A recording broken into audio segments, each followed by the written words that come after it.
Aujourd'hui, nous allons faire une vidéo sur le géoréférencement. Donc, comment faire le géoréférencement pour pouvoir utiliser justement une image ou une photo ancienne. Alors, c'est quoi le géoréférencement? Tout d'abord, le géoréférencement, ce n'est rien d'autre que d'attribuer justement des coordonnées géographiques à une image, de pouvoir chercher l'emplacement donc réel d'une image ou d'une photo sur un lieu.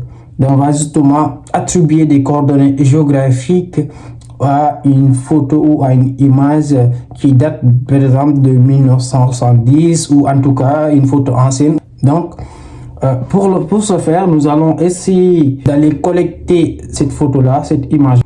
J'utilise justement, le IGN remonter le temps. IGN. Vous allez sur la page IGN remonter le temps et là vous venez sur télécharger par exemple. Vous allez sur télécharger et là vous choisissez le lieu. Bon, à savoir que IGN c'est pour la France. Du coup, si vous voulez travailler pour un autre pays, il faudra justement chercher la base de données, donc où vous pourrez justement trouver les photos anciennes dans ce pays-là. Donc là, je travaille sur la France. Du coup, IGN remonter le temps. Donc c'est vraiment, ça concerne justement la France en fait. Vous voyez.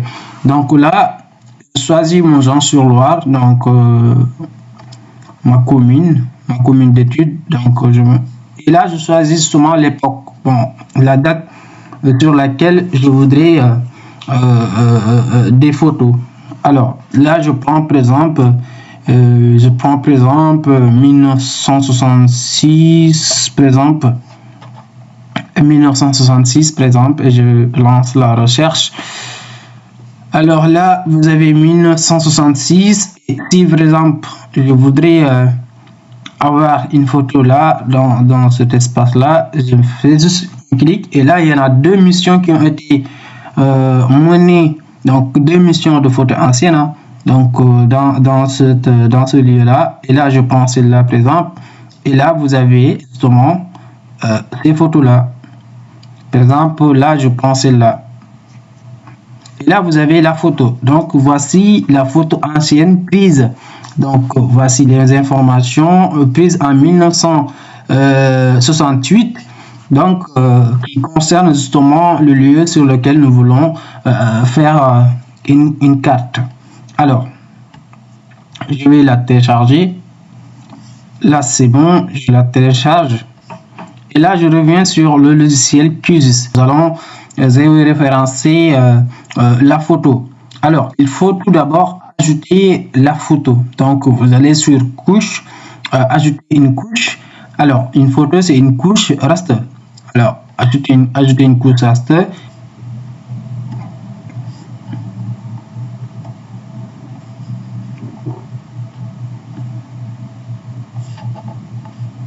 Alors là j'ai déjà ajouté l'image que j'ai téléchargée.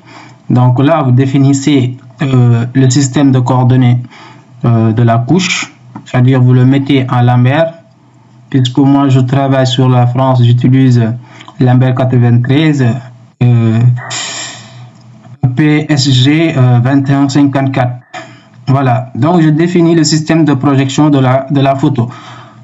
Normalement la photo doit s'afficher dans ce lieu là, parce que comme vous pouvez le voir là où j'ai téléchargé la photo, ici c'est dans cette zone là. Cette zone là correspond justement sur Google Satellite à cette zone là. Donc normalement si j'ajoute la photo, ça devrait afficher ici, mais puisque la photo n'a pas de coordonnées, n'a pas encore des coordonnées x, y bien définies, alors la photo ne va pas justement afficher ici, parce que la photo n'a pas de coordonnées. Si j'essaie de retrouver la photo dans Google Satellite, qu'est-ce que je peux faire? Je peux venir sur la couche de la photo, zoomer sur la couche, et là vous allez voir la photo est là justement dans l'océan Atlantique. et moi ce que je peux faire, c'est que je veux que la photo soit justement ici, donc à Montjean-sur-Loire, parce que cette photo là c'est une photo prise donc sur mon champ sur Loire. Je vais commencer le géoréférencement. Donc, pour trouver l'icône du géoréférencement, vous allez venir sur couche géoréférencé. Bon, c'est pas forcément, ça dépend justement des logiciels, de la version du logiciel QGIS que vous avez. Ça peut être ici, comme ça peut être sur la vue. Vous pouvez le trouver en tout cas sur d'autres stations. Vous allez appuyer sur géoréférencé. Là, vous avez la page du géoréférencement qui s'ouvre ici là. Donc là, vous avez la phase donc du géoréférencement. Donc, qu'est-ce que vous allez faire après? Vous venez là, on a mis ouvrir en raster. Donc, ouvrir en raster, ça veut dire ouvrir la photo, ou en tout cas la photo que vous voulez justement, la photo que vous voulez géoréférencer. Donc là, c'est cette photo-là pour moi. Je l'ouvre. Normalement, j'ai la photo. Donc, voici la photo que je veux géoréférencer. Alors, qu'est-ce que je peux faire autrement? C'est de commencer le géoréférencement. Alors, comment faire pour que cette photo-là soit ici? Il faut bien regarder parce que là, on est en 1968 et que là, on est en 2026. Donc, c'est pas la même chose. Le paysage, ça évolue. Les espaces agricoles, ça évolue. Parfois, ça diminue. Les surfaces d'eau, parfois, ça augmente. Parfois, ça évolue. Parfois, non. Les zones habitées, l'urbanisation, etc. Donc, il peut y avoir des changements.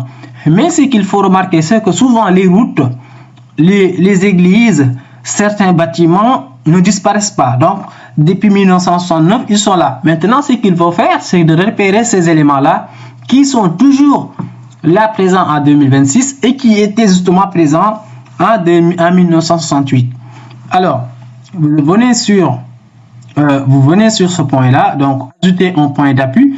Nos points d'appui, à quoi servent les points d'appui? Ce sont à partir de ces points d'appui-là que la photo, justement, qu'on pourra justement identifier ou placer la photo sur son lieu donc d'origine. Vous comprenez? Donc, ces points d'appui-là sont essentiels.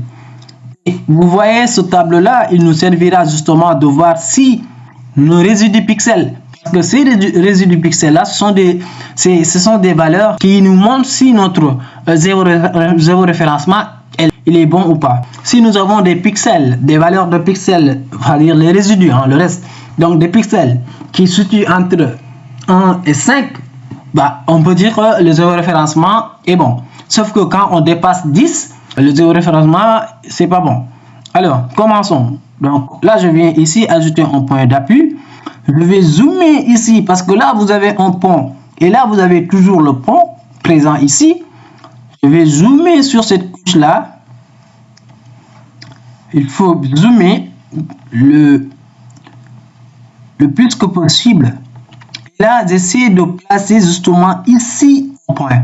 Parce que là, je sais que là, ça n'a pas changé. Je fais ici un point. Là, pour attribuer ce point-là des coordonnées, qu'est-ce qu'il faut faire? Vous voyez X, Y. Donc, il faut des coordonnées X et des coordonnées Y. Là, donc, j'appuie sur depuis le canevas de carte. C'est-à-dire, je vais attribuer ce point-là des coordonnées à partir justement de cette carte-là. Là, je vois justement là, ici, je vais zoomer ici, là. Je vais zoomer ici le plus que possible. Et là, j'avais placé mon point ici. Je replace un point là. Et vous voyez les coordonnées. Les coordonnées sont là. Les coordonnées de ce point-là, ils sont là. Et là, c'est bon. Donc, les coordonnées X, les coordonnées Y de ce point-là. Maintenant, je vais essayer de placer 4 points. Donc, ne se trouve pas sur le même lieu.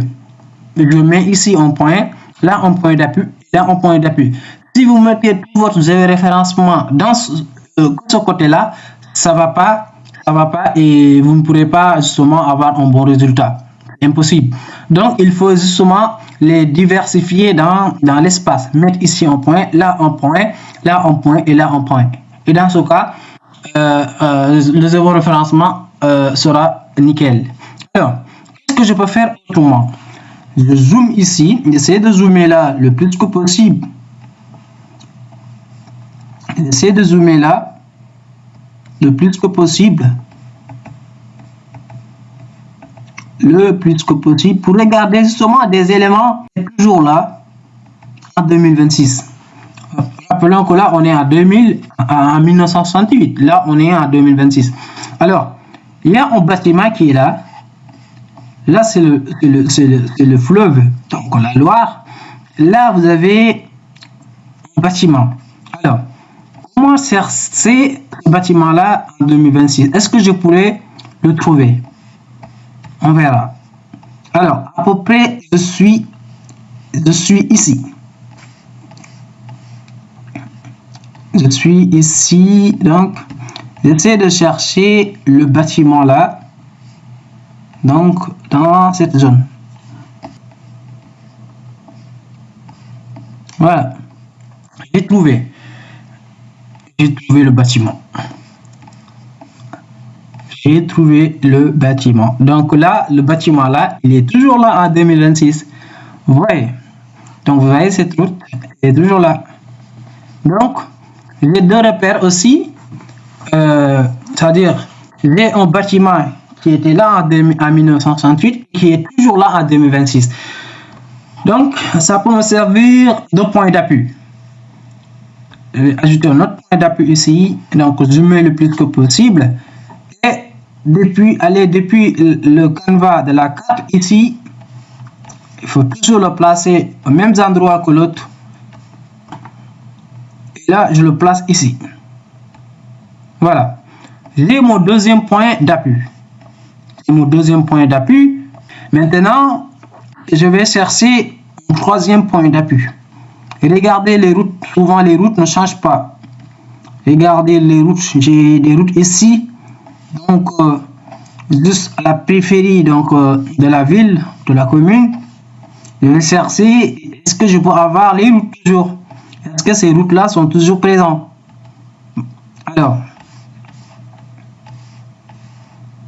Alors, vous voyez, donc cet axe-là, je le vois justement ici. Il est là. Cet axe-là, il est là. Donc, j'ai des points repères. Mais il faudrait que je cherche le point un peu beaucoup plus donc au sud de l'image, de ce côté-là. Donc pour ce faire, je suis là et là je suis là. Donc si j'essaie d'aller jusqu'ici, voilà. Là j'ai des bâtiments. J'ai des bâtiments ici et là. Ces bâtiments-là, si vous zoomez sur la carte en 2026, sont toujours là présents. Donc ces bâtiments-là, même en 1968, ces bâtiments-là, et ici. Je dis pas que peut-être il peut y avoir donc une rénovation, mais quand même, on a le même bâtiment, sur le même lieu. Voilà. Alors, donc ça peut me servir encore de point d'appui. Donc là, je zoome le plus que possible. Et je marque ici un point d'appui. Et je vais l'attribuer des coordonnées à partir justement de ce bâtiment-là qui se trouve sur cette carte 2026. Et là, je mets OK. Donc, les résidus de pixels, il faut toujours les vérifier parce que ça nous sert justement de voir si on est toujours sur la bonne direction ou pas. Alors, vous pouvez le voir ici, j'ai 3 points. Il me reste un quatrième. Bon, pas forcément vous devez faire un quatrième, hein, mais pour quand même avoir un bon référencement, il faut au moins 4 points. Là, je vous le conseille. Vous pourrez avoir plus, mais 4 points, ça suffit. Voilà, ça suffit. Maintenant, il y a également une route qui déborde de la commune et qui va ici. Donc, cette route-là. Je vais essayer de repérer cette route dans cette carte donc de 2026. Ce qui est important, c'est de voir les éléments, ces éléments-là, les routes, les bâtiments, etc. Et facilement, vous pourrez faire votre géoréférencement. Alors là, vous avez la route, elle est là. Donc, elle n'a pas changé. Vous pouvez le voir. Elle a la même, comment dire, la même direction.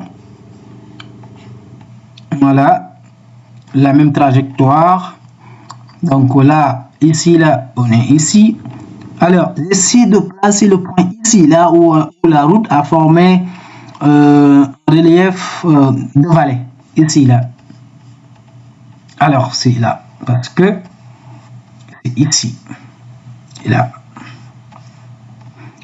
Là où on a une sorte de vallée, donc où on vallon, une petite vallée quand même. Voilà. Et là, j'ai des bâtiments aussi. Bon, forcément, c'est pas obligatoire de mettre vos points d'appui sur les bâtiments, mais les bâtiments sont les meilleurs repères pour faire le géoréférencement.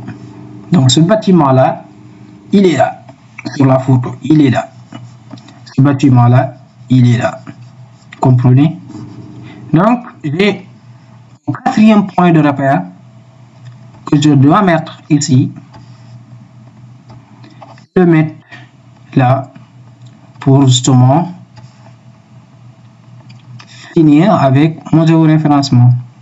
Donc vous comprenez que là j'ai des résidus de pixels qui va au-delà de 10, ce qui fait que si je valide sans pour autant faire certaines manipulations, mon géoréférencement n'est pas bon. C'est pas bon. Donc qu'est-ce que je peux faire? Là j'ai un outil qui me permet de déplacer le point d'appui. Je vais essayer de déplacer le point d'appui pour regarder où est-ce que je dois justement glisser mon point d'appui. Et comment vous pouvez le voir? C'est-à-dire, vous déplacez le point et vous regardez en même temps les valeurs des pixels. S'il diminue, vous allez vers ce côté-là. S'il augmente, vous allez de l'autre côté opposé. Et là, ça diminue. Je vais de ce côté-là, c'est bon. Je vais de ce côté-là, ouais. Là, ce côté-là, ouais. Ce côté-là, ce côté-là, ce côté-là. Donc, je vais essayer de déplacer un peu partout jusqu'à avoir des pixels. Voilà. Là, c'est bon. Parce que là, j'ai des pixels, des résidus. Ah, là, c'est mieux. Voilà. J'ai des résidus de pixels maintenant de 0,3, 0,4, 0,2, 0,3. Donc, là, normalement, le géoréférencement, c'est bon. Parce qu'auparavant, j'avais des 43, 37, etc. Maintenant, j'ai des résidus de 0,3. Donc, là, c'est bon. Là, c'est bon. Alors, il faut maintenant faire quelques manipulations sur les paramètres. Là, le polynomial, c'est bon. Polynomial 1, vous pouvez le mettre polynomial 1 ou MR. Certainement, ça dépend de vos objectifs, mais moi, j'utilise le polynomial 1. Là, vous mettez OK. Et seulement, vous lancez le géoréférencement. Là, lancez le géoréférencement. Et là, la couche de géoréférencement se crée. On va attendre qu'elle se crée. Voilà. Et là, normalement, on a dit la réussite du géoréférencement, la couche a été enregistrée.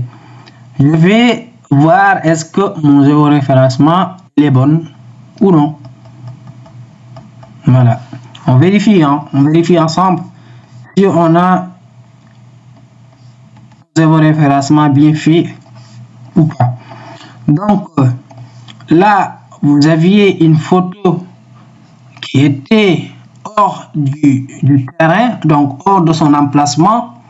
Là, je viens de faire un géoréférencement, passer la photo sur donc son emplacement d'origine. Alors, vous pouvez voir que j'ai reçu le géoréférencement. Vous avez ici, donc là, le pont. Et quand vous voyez, la photo est sur son lieu d'origine. La photo a été prise ici. Si je décoche la couche, vous voyez. Et là, je vous montre une chose.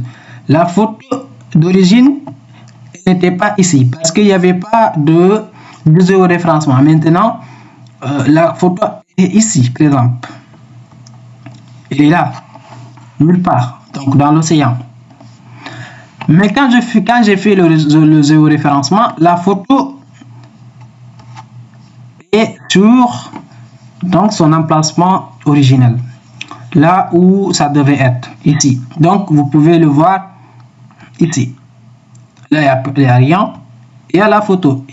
Donc le géoréférencement c'est quelque chose d'important d'ailleurs pour faire l'analyse du paysage, donc l'évolution du paysage, la dynamique paysagère, faire une analyse diachronique justement des données, parce que là en quoi cela peut être utile. Là j'ai la photo ancienne et je peux identifier les éléments qui sont là en 2026 et qui étaient là justement en 1968. Je peux aussi identifier des bâtiments qui étaient présents en 1968 et qui sont toujours présents en 2026. Je peux également regarder si les terres agricoles, les surfaces agricoles, les zones agricoles ont évolué ou pas en faisant justement la numérisation. Bon, la numérisation, je vais le faire dans une autre vidéo. Donc, si je peux vous montrer ça, voilà. Donc, vous pouvez voir ici, ça c'est moi qui l'ai fait, cette numérisation là. Mais dans une autre vidéo, je viendrai pour faire la numérisation, vous montrer comment faire la numérisation et comment seulement catégoriser les couches et faire en tout cas une joncture ou une intersection des deux couches, une couche ancienne et une couche récente pour voir justement l'évolution donc de l'occupation du sol. Je vous remercie et n'hésitez pas à s'abonner, à liker, à commenter mes vidéos. Merci beaucoup, c'était un plaisir.